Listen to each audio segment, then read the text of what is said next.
الحمد لله وكفى وسلام على عباده الذين اصطفى أما بعد فأعوذ بالله من الشيطان الرجيم بسم الله الرحمن الرحيم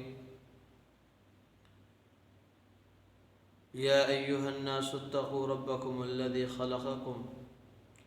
صدق الله العظيم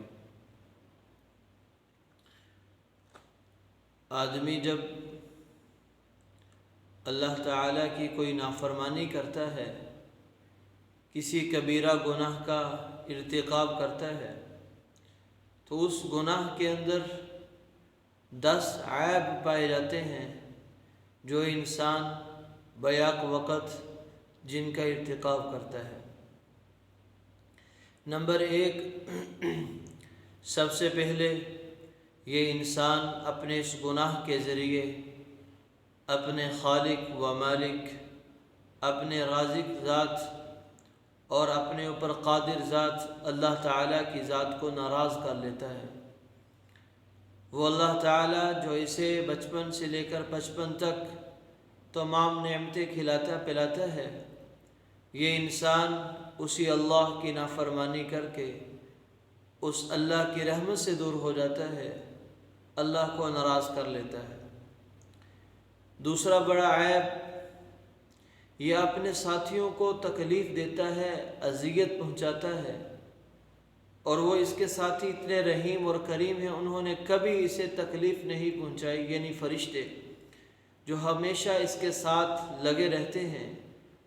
اس کے اعمال لکھتے ہیں، اس کی حفاظت فرماتے ہیں۔ جب انسان کسی کبیرہ گناہ کا ارتکاب کرتا ہے تو فرشتوں کو انتہا درجے کی تکلیف ہوتی ہے، تو اس کے گناہ میں ایک بڑا عیب یہ پایا گیا کہ اس کے اس گناہ کی وجہ سے اس کے معصوم اور پاکیزہ ساتھیوں کو تکلیف پہنچی گئی۔ نمبر 3، یہ انسان اپنے گناہ کے ذریعے اس ذات کو خوش کرتا ہے جو اللہ تعالیٰ کے نزدیک انتہا درجے کی ذلیل اور گھٹیا اور قابل نفرت چیز ہے، یعنی شیطان لعین، جو اس کا بھی دشمن ہے، اللہ تعالیٰ کا بھی دشمن ہے۔ اس لعین کو، اس مکار کو، اس مردود کو یہ انسان اپنے گناہ کے ذریعے خوش کر دیتا ہے۔ نمبر 4، یہ انتہائی اعلیٰ اور پاکیزہ مقام جنت سے دور ہو جاتا ہے۔ نمبر 5، یہ انسان انتہائی سنگین اور انتہائی خوفناک مقام دوزخ،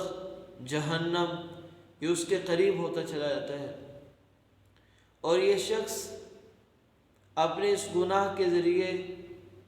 اس شخص پر ظلم کرتا ہے جو اسے سب سے زیادہ پیارا ہوتا ہے،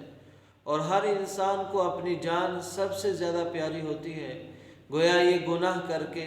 اپنی جان پر ہی ظلم کرتا ہے۔ نمبر 7، اس انسان نے گناہ کر کے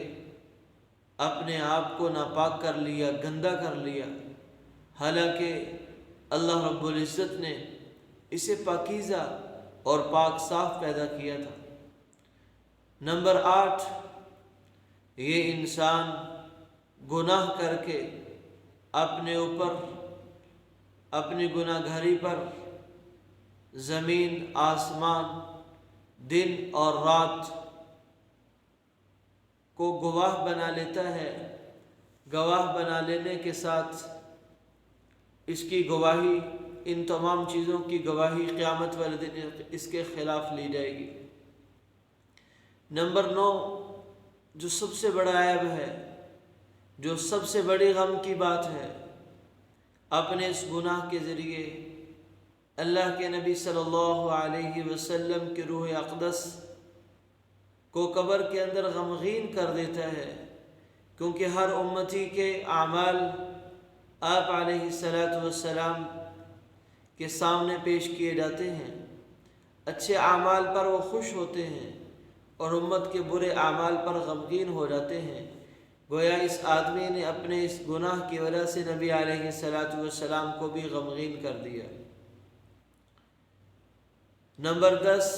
اس انسان نے اپنے اس گناہ کی وجہ سے مخلوق کے ساتھ، خواہ وہ انسان ہو، جنات ہو یا غیر انسان ہو، تمام کے ساتھ اس نے خیانت کی ہے۔ انسانوں کے ساتھ خیانت اس طرح سے